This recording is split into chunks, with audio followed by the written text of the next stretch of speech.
Hi, my name is Nikki. I was with the Dutch radio 4AB radio group, and I came to Australia in about 2007. Before I lived in Australia, I moved to Australia.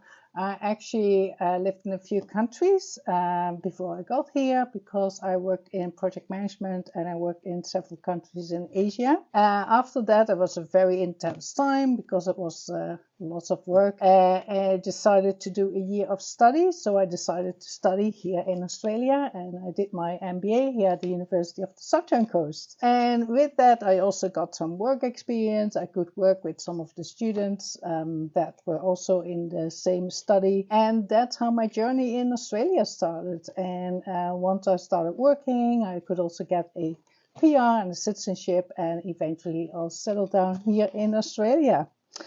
At the moment, I'm working at the University of Queensland. And one of the interesting things is obviously there's a lot of international students, as I was once an international student.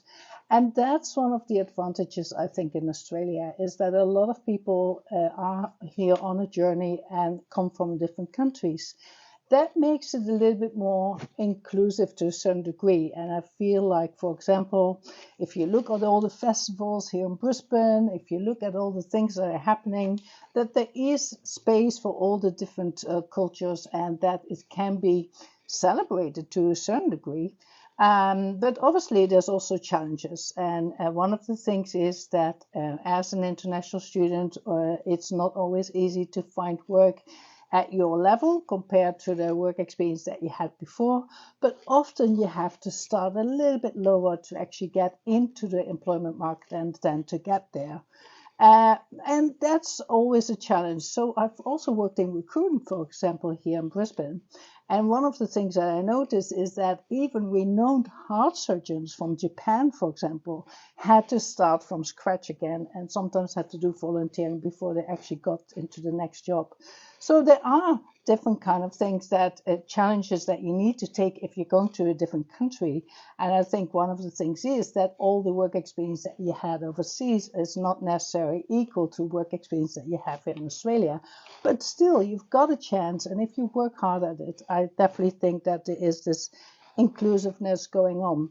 But another thing that I notice inclusiveness is, for example, for people who are in some way physically or challenged.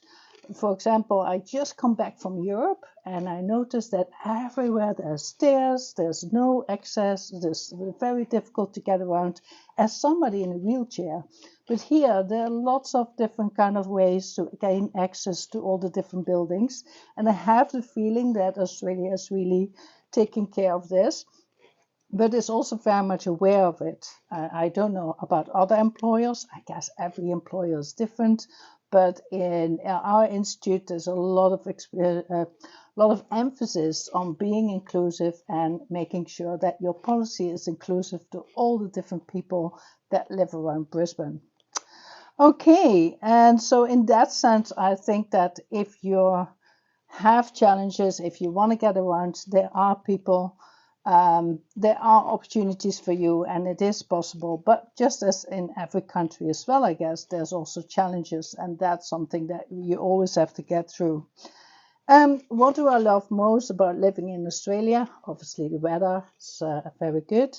And besides that, I think it is a little bit of the laid-back lifestyle that we have here, although we're working hard, but there's lots of opportunity for volunteering. And I love the mindset of the Australian people. Like when we had, for example, the floods in 2011, I was so amazed that the next day everybody got up and helped out everyone here around here. And I think that is something that is so unique to Australia. I haven't seen that in many other countries where I've lived. So yeah, thank you.